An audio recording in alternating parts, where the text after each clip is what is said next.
manchette aujourd'hui, l'éclosion de COVID-19 chez Olimel à Berthier est présentement sous contrôle.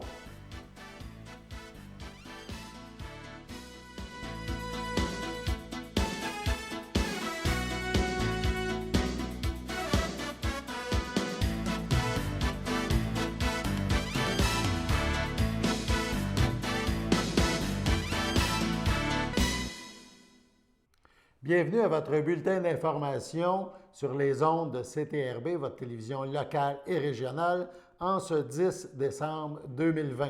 On vous a parlé en manchette de l'éclosion de COVID-19 chez Olimel à Berthier. C'est présentement sous contrôle selon le Dr Richard Lessard du CI3S Lanaudière. On en reparle un petit peu plus tard là, dans le bulletin. Passons maintenant à la ville de Berthierville qui demande des soumissions pour la construction d'un nouveau centre communautaire situé au 670 rue Laferrière à Berthierville. Ce projet fait l'objet d'une demande d'une aide financière. Il y aura donc une aide financière dans le cadre du programme du gouvernemental Réfection et construction des infrastructures municipales, le RECIM, du gouvernement du Québec. La ville de Berthierville a mandaté la firme Etu Belle Humeur Architectes afin de répondre aux questions des soumissionnaires. Les documents d'appel d'offres pourront être obtenus à compter du 14 décembre 2020 via le service électronique d'appel d'offres. MRC d'Autrey maintenant. M. Yves Germain, qui est entré en poste en tant que préfet de la MRC d'Autrey en janvier dernier, est aussi à son deuxième mandat en tant que maire de Saint-Didas. Natif de cette municipalité, la politique municipale de la région lui tient à cœur. Écoutons un extrait de l'entrevue de M. Germain accordée à CTRB. Il fait un bilan des projets de l'année 2020 et conclut en parlant de l'année 2021. À noter, l'entrevue complète sera diffusée sur nos ondes la semaine prochaine. On se parlait en pré-entrevue, mais il y a quelque chose qu'on va parler, je pense, tout en priorité, pour l'oublier. Vous voulez qu'on parle des organismes communautaires, de l'implication de la MRC versus la pandémie. Je pense que c'est un gros point que vous voulez nous amener là, pour 2020. Oui, absolument, parce que là, on sait que la pandémie a affecté une large part de la population là, qui était déjà un peu démunie, puis les gens démunis se sont retrouvés encore plus démunis. En plus d'une augmentation de clientèle de gens qui tombaient, par exemple, dans le surchômage, qui n'avaient plus d'emploi. Donc, nos organismes communautaires qui s'occupent justement de ces clientèles-là, autant au niveau des personnes âgées, des familles, se sont retrouvés avec une demande accrue. Et en plus, avec des difficultés supplémentaires. Donc, malgré que les gouvernements ont fait beaucoup de programmes, ça a été rapide, Centraide, au niveau même des députés, ils ont eu des sommes pour redistribuer aux organismes. Rapidement, à la MRC, le Conseil des maires a décidé de prendre un 100 000 de ces fonds régionaux, parce qu'on reçoit des fonds du ministère là, pour différents programmes, où on peut être discrétionnaire. On a appliqué un fonds de 100 000 immédiatement avec un comité de juge là, pour juger les projets. On a avisé nos organismes qu'on pouvait être une aide de dernier recours. Donc, s'il n'y avait aucun programme gouvernemental dans lequel ils pouvaient aller chercher du financement, on pouvait venir en aide aux organismes.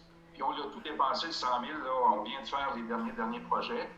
Ça allait jusqu'à acheter des paniers de plastique, par exemple, pour faire de la livraison de denrées, parce que les sans-prêtres ne payaient pas ça. On a aidé à payer du matériel informatique pour faire du suivi de commande, par exemple. On a payé, par exemple, de l'aménagement pour des maisons pour la famille, des gens qui avaient besoin de plus d'espace. Donc, ce sont tous des projets qui ont aidé la communauté et qui ont été autorisés très rapidement. Donc, il y avait peut-être une semaine ou deux là, de délai là, à partir de la demande jusqu'à l'acceptation. Donc, je suis fier de ça parce qu'on a réagi très rapidement là-dessus. Parce qu'il faut quand même spécifier que la MRC d'Autrey couvre un très grand territoire. C'est pas beaucoup de municipalités, mais physiquement, c'est quand même très vaste. Hein? Vous êtes d'accord avec moi quand on parle jusqu'à Saint-Didas et tout ça? C'est sûr que les besoins sont vraiment différents, je pense, puis les communautés ont besoin d'aide dans ce point-là. Absolument.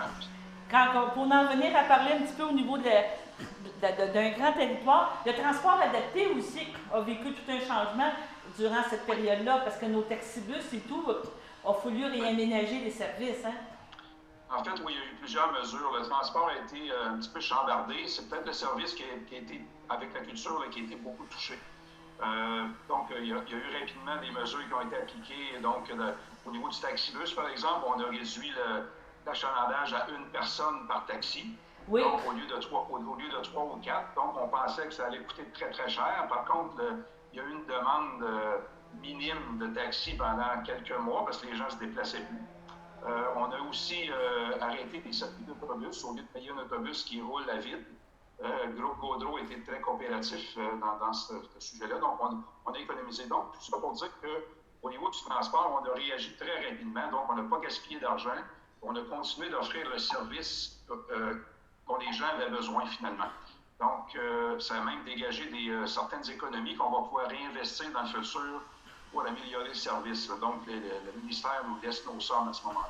Parce que si on parle de transport, justement, de taxibus et tout, notre grosse problématique, c'est qu'on est quand même éloigné. Que quelqu'un qui veut venir travailler, je l'ai vécu un petit peu cet été, par exemple, mais quelqu'un de Saint-Norbert qui veut venir travailler à Berthier, le service n'est pas toujours régulier. Il y a des services ponctuels. Ça peut créer un petit peu de manque d'engouement pour ce genre de service-là.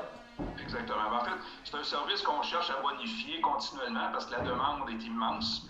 Je demeure dans le Nord, moi aussi, puis on le sait, je l'entends parler par les citoyens. Donc, c'est encore perfectible, mais on est quand même assez bien équipé par rapport à d'autres MRC. En comparaison, je peux vous le dire, de certitude, là, pour avoir parlé à d'autres préfets, là, je pense qu'on est même avantagé à certains endroits là, comme couverture de territoire. Est-ce que c'est quelque chose que la MRC veut développer de plus en plus? Parce qu'on parle d'économie d'énergie, de transport comme ça, qui est peut-être une des solutions là, pour enlever des gaz à effet de serre. Est-ce que c'est quelque chose que la MRC croit, que vous pensez qu'on devrait s'en aller de plus en plus vers ça?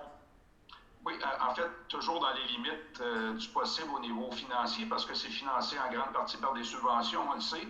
Donc, pour que les usagers paient le moins cher possible, puis les territoires sont grands. Mais à chaque année, moi, depuis que je suis là, je le vois à la MRC, là, puis je l'ai constaté sur le terrain, on augmente, je dirais, la couverture à chaque année. Et il faut y aller graduellement. Il faut que l'achalandage se fasse également, parce que les ministères ne nous donnent pas l'argent si l'achalandage n'est pas là. Okay. Donc, il faut y aller graduellement, mais définitivement, oui. Il y a un désir toujours d'améliorer le service, puis c'est le propre service de transport. Là, je pense que c'est comme un peu c'est le pain et le beurre. Là, donc, il faut y aller avec ce que les gens ont besoin. Puis si on n'offre pas, bien, les gens ne prennent pas. Donc, il faut y aller de façon progressive, mais ça se fait chaque année. OK.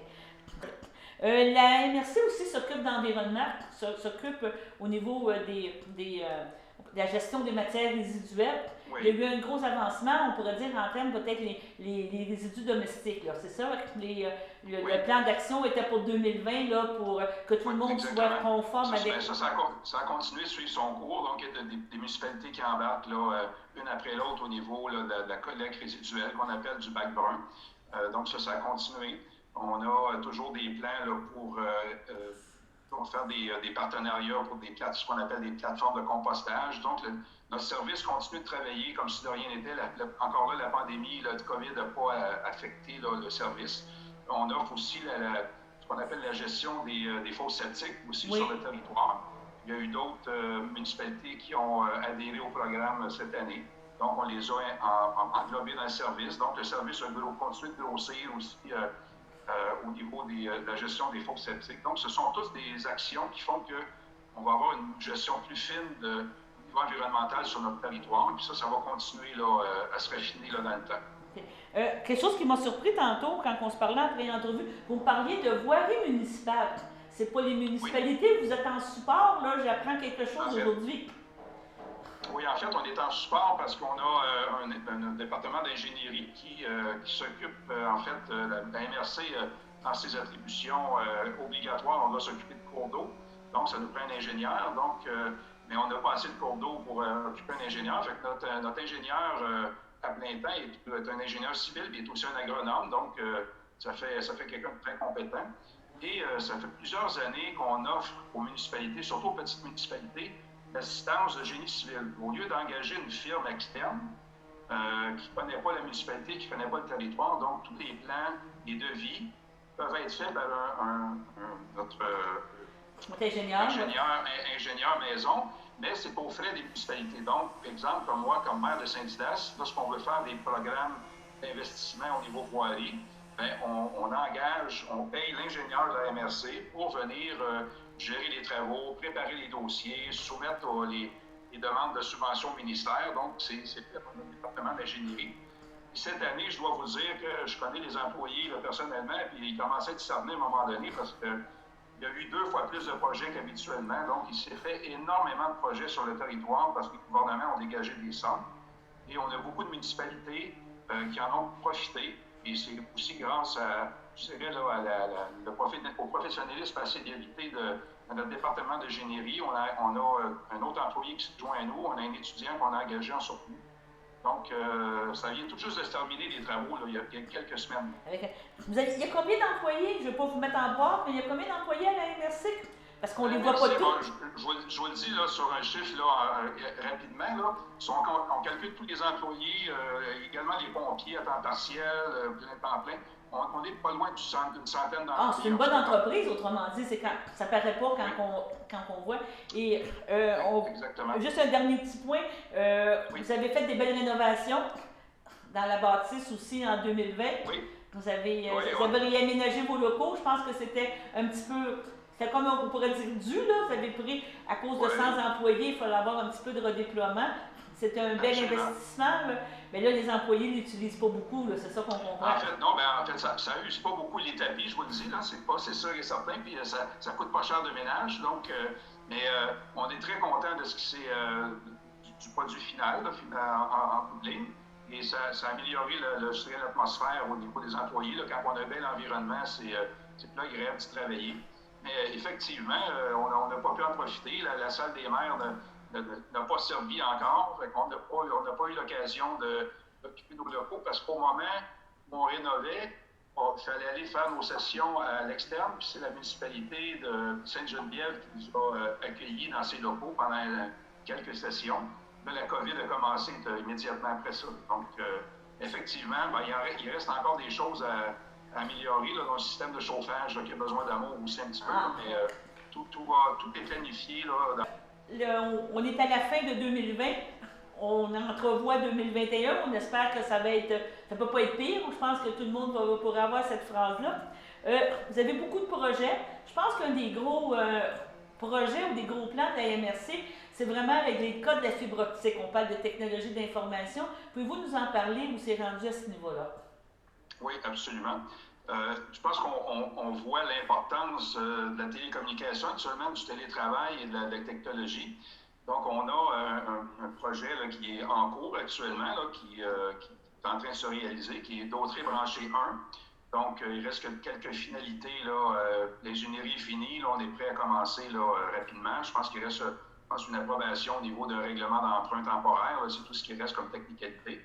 Donc, ça, c'est un projet, je pense, qui est peut-être aux alentours de 10 ou 12 millions de dollars. C'est des centaines de kilomètres de fibres là, qui doivent être enfouis là, sur des poteaux dans la MRC.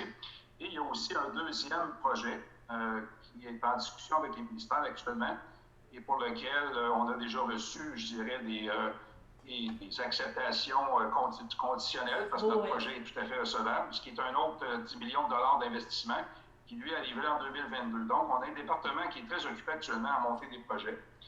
Et en plus de nous maintenir en vie là, virtuellement, si on se parle aujourd'hui, c'est parce qu'on a un excellent département de technologie, parce qu'on est loin à Saint-Didas, puis ça va bien, comme vous voyez, il n'y a pas de pub. Donc, en plus de nous donner un excellent service, on prépare l'avenir avec beaucoup de moyens, de technologie, puis de connaissances. Puis on a la chance d'avoir une excellente équipe là, chez nous qui fait le travail. Donc, ça fait, je dirais, ce serait probablement le point majeur de 2021-2022, tout le déploiement qu'on va faire au niveau de la fibre là, sur le territoire. On parle de centaines de kilomètres de fibre le mètre, on appelle ça un torrent. Ouais. Je dois dire que les gens comprennent bien, le modèle d'affaires de la MRC de Dautré, je le tiens actuellement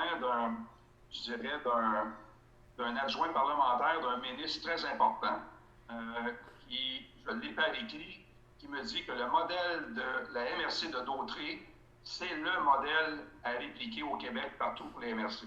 C'est très Donc, bien. on a entendu toutes sortes de nouvelles peu réjouissantes de MRC voisines qui sont endettées de 50, 60 millions, qui sont en chicane avec Bell. Donc, il y a des choses qu'on a fait dans le passé qui payent aujourd'hui. Et on a un modèle d'affaires qui fait qu'on n'est pas un opérateur et un fournisseur de services aux citoyens. On est en partenariat avec du privé. Donc, on enfouit un fil maître, autrement dit un pipeline, et on laisse les gens venir se brancher dessus moyennant un frais. OK. Donc, c'est un partenariat qui fonctionne à merveille. Et actuellement, nos partenaires sont contents, on est content, les projets avancent, le ministère est content. Donc, je pense qu'on a fait un excellent travail depuis des années dans ce dossier-là. Puis là, je salue les prédécesseurs là, qui ont mis le temps et les efforts et l'argent dans tout ça. Ça se fait là, à moindre coût pour les citoyens. Okay. Avez-vous d'autres choses comme projet que vous voyez ou que vous avez? En fait, au niveau du transport, c'est encore technologique. On est en pourparlers actuellement avec différents partenaires pour développer une application technologique pour notre département de transport qui servirait aux usagers et à la fois au département de transport, puis ça améliorerait beaucoup de services. On parle de mettre un système de réservation en ligne, quelque chose comme ça. Donc, on a quelque chose qu'on développe actuellement sur lequel on est très confiant. On serait probablement précurseur au Québec aussi là, à ce niveau-là, puis c'est piloté par notre département de technologie en partie là, également. Donc, on essaie d'être en avant de son temps, si on veut. En avant de la parade. C'est ça, exactement. Ça fait partie de ce que la MRC fait. Souvent, on n'en a pas parlé, c'est fait entre quatre murs, mais ça améliore beaucoup la qualité de vie des citoyens sur le territoire, puis ça vient super. On poursuit avec la première pause. Je m'appelle André Jaudry, j'ai 57 ans et je suis préposée d'aide à la vie domestique depuis bientôt 8 ans. C'est très difficile de résumer en un seul mot ou une seule émotion tout ce que ça m'apporte parce que c'est riche de sens de toutes sortes de façons. Ce travail-là, pour moi, dans mon cas, ça m'a réconcilié avec le monde du travail parce que je ne pensais pas qu'on pouvait gagner notre vie en ayant ce sentiment-là, en étant si heureux d'aider, puis on se sent utile, puis on se sent attendu, puis on sent que je sens que mon travail est important, pas juste pour ces personnes-là, mais pour la société aussi.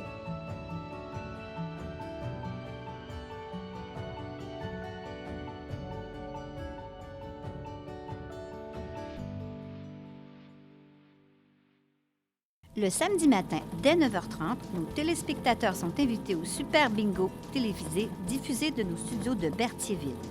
Depuis maintenant une vingtaine d'années, plusieurs adeptes de la télévision régionale se sont partagés un montant de 600 $ disponible chaque semaine lors de cette joute de bingo télévisé. Un animateur et 3 bénévoles se succèdent à la caméra dans le but de vous faire passer une petite heure agréable et payante le samedi matin.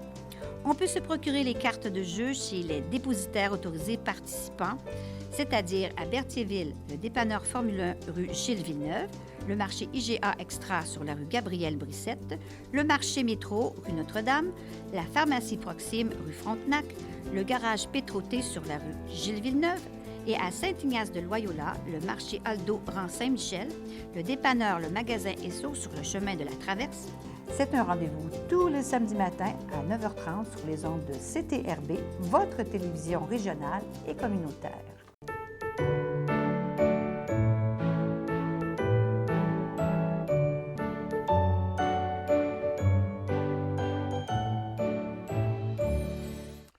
Les anniversaires de ce 10 décembre, la FADOC de l'Île-du-Pas souhaite un heureux anniversaire à Lise Robillard et à Suzanne Cazobon. L'Association des personnes handicapées du secteur Berthier souhaite bonne fête à Martha Petitquet et le CABA souhaite un heureux anniversaire à Blandine Bilodeau de Saint-Cuthbert. Poursuivons avec nos informations. On revient à l'éclosion de COVID-19 chez Olimel à Berthierville. Le docteur Richard Lessard a confirmé plus tôt en entrevue que l'éclosion chez Olimel Berthierville est désormais sous contrôle. Rappelons que le docteur Lessard est du CHSLD CI3S de Lanaudière. On rappelle aussi que cette éclosion avait touché au début une quarantaine de personnes. Aujourd'hui, en point de presse, M. Lessard souligne que seulement quelques nouveaux cas sont associés à cette éclosion, mais rien de majeur. On passe maintenant à une information de notre député fédéral, M. Yves Perron. La santé et les aînés mis de côté en pleine pandémie. Donc, selon M. Perron, qui appuie ses collègues Gabriel Sainte-Marie de Joliette et Yves-François Blanchet, le chef du Bloc, il dénonce la mise à jour économique fédérale du 2 décembre dernier. Le député de Berthier-Masquinongé déplore l'absence d'une hausse des transferts en santé et reproche au gouvernement fédéral de privilégier l'imposition de normes fédérales pour les centres de soins longue durée. En résumé, ses propos à ce sujet sont, et on le cite, « Cela aura inévitablement une incidence dans nos établissements. Le fédéral doit immédiatement cesser, dit-il, de vouloir dicter sa conduite au gouvernement, la conduite de Québec et des provinces en matière de santé. » Le Bloc québécois avait demandé une bonification permanente de 110 $ par mois de la pension de vieillesse, demande qui fut complètement ignorée. Le Bloc québécois fait le constat qu'il faudra attendre jusqu'au budget pour en savoir davantage sur le plan de relance des libéraux. Alors que le document déposé hier multiplie les dépenses dans des micro-programmes ciblés, le député de Berthier-Masquinongé presse le gouvernement de respecter les provinces. Son rôle est de transférer l'argent de nos taxes et impôts afin de nous permettre de soigner notre monde, a-t-il dit, et afin de leur donner les moyens de participer à la relance de l'économie. Notre priorité, voilà la priorité du Bloc québécois. Le fédéral doit la respecter, a-t-il dit, et il est de notre devoir de protéger nos personnes vulnérables et de relancer nos secteurs économiques écorchés par la pandémie. C'est une autre belle occasion de faire l'indépendance, contrôler notre portefeuille dans le sens de nos priorités, a conclu Yves Perron. On passe maintenant à la FADOC de Lanaudière. Donc, Caroline Majot, directrice générale de la FADOC, région Lanaudière, comprend la décision du gouvernement d'annuler les rassemblements du temps des fêtes en zone rouge. Elle soutient, ne serait-ce que par solidarité avec le personnel de la santé qui se dévoue continuellement, et pour diminuer le nombre de cas d'hospitalisation, je comprends la décision du gouvernement, a-t-elle dit. Depuis le début de la pandémie, les aînés lanaudois font preuve de beaucoup de patience et de résilience. Je les encourage à demeurer patients et prudents. J'invite également leurs proches à prendre soin d'eux et à être présents autrement que par un repas partagé en famille. Des appels téléphoniques, des salutations à l'extérieur du domicile, la livraison de mets cuisinés ou de petits cadeaux, des envois de cartes par la poste et des appels vidéo sont là, car nos aînés sont de plus en plus branchés. Tout cela, c'est des façons significatives d'être présents auprès de nos aînés cette année, a mentionné la représentante de la FADOC.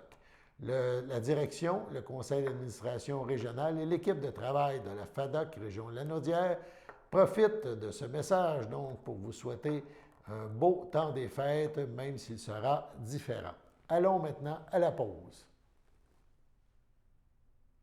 Sachez que vous pouvez nous faire part de vos commentaires, soit pour une annonce gratuite sur notre babillard ou toute autre suggestion en nous rejoignant par téléphone au 450-836-5103, 450-836-5103, ou bien par courriel tvcberthierville@hotmail.com, sur Facebook en écrivant Facebook CTRB. Et surtout, n'hésitez pas à visiter notre chaîne YouTube afin d'y retrouver une grande partie de notre programmation sur YouTube CTRB. Les émissions sont classées par catégorie, vous permettant de chercher moins longtemps. Vous pouvez aussi cliquer sur le rectangle rouge « S'abonner » pour être à l'affût des dernières émissions enregistrées.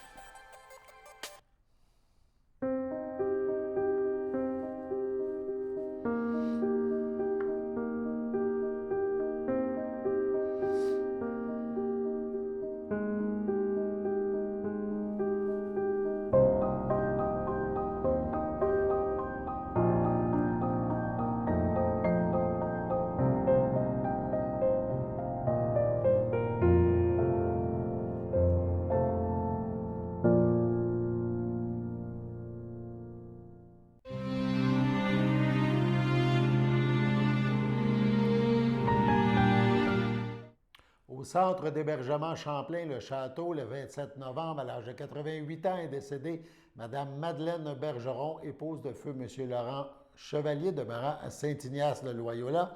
Elle laisse dans le deuil ses enfants Jean Chevalier, Jacinthe Valois, Claudine Latour, feu Alain Chevalier, Denis Chevalier, Sylvie Chevalier, Ghislain Valois, ses petits-enfants, Pierre-Luc Chevalier, Jean-François Fortin, Rachel Chevalier, Mathieu Coulombe, Marilyn Chevalier, Dave Courchaine, Émy Chevalier, Danny Roy, ses arrière-petits-enfants, Eva, Elia, Léonie, Flavie, son frère, sa sœur, ses belles-sœurs,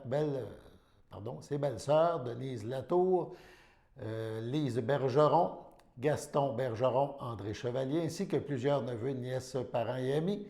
La famille accueillera parents et amis le 12 décembre au complexe Thériault de Berthierville. Dès 12h30, suivra une cérémonie en toute intimité à 14h. Au CHSLD Parphilia Ferland de Saint-Charles-Borromain, le 28 novembre, à l'âge de 93 ans, est décédé M. Jean-Claude Rémillard, époux de Thérèse Tellier, demeurant à Berthierville. Il laisse dans le deuil, outre son épouse, ses enfants, Roch, Denise, Diane, Nelson Rémillard, ses petits-enfants, José, Alexandre Bellan, Mathieu et Sophie, ses arrière-petits-enfants, Xavier et Florence, sa sœur, Pierrette Rémillard, Roger Tremblay, ses beaux-frères et belles-sœurs, Julien Tellier, Lucienne Caillé, André Tellier, Lise Brunel, ainsi que plusieurs neveux, nièces, autres parents et amis. La famille accueillera parents et amis le 12 décembre dès 9h30 au complexe Thériault à Berthierville. Les funérailles auront lieu le même jour à l'église Sainte-Geneviève à 11h. Au CHSLD Le Château du groupe Champlain de Berthierville, le 30 novembre, à l'âge de 88 ans, est décédée Georgette Bibeau, épouse de feu Bertrand Bellemare, demeurant à Berthierville, native de Saint-Edmond.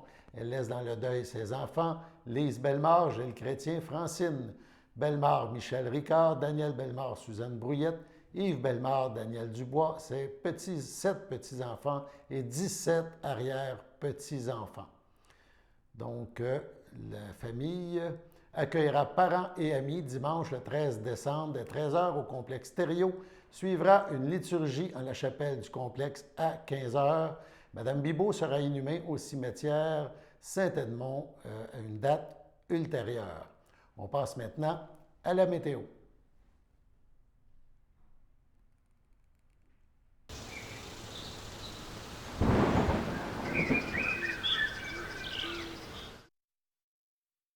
Donc, la météo, on parle de temps qui se réchauffe, on parle de pluie, on parle, évidemment, on va être aux alentours du 0, moins 1 degré dans les prochains moments, prochains jours. Donc, évidemment, on va être sous un couvert nuageux et, évidemment, un petit peu plus chaud. Donc, période un petit peu plus chaude avant le refroidissement du début de la semaine prochaine. Voilà, c'était vos nouvelles à CTRB. Alain Belle-Humeur aux pépites. On se reparle demain.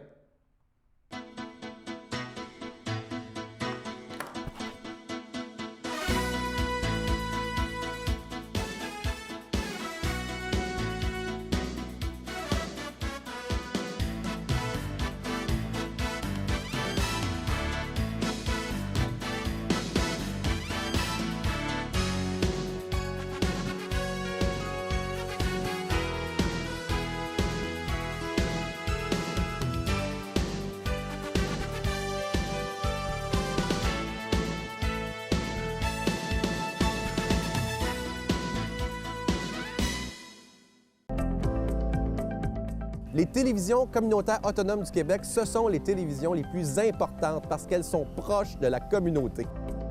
On veut encourager des gens qui parlent de ce qui nous intéresse, mais aussi qui participent au développement local. Mais c'est fini le temps là, où on allait lire une affaire qui a été écrite avant hier au bout du monde. Non! Tu veux savoir ce qui se passe chez vous?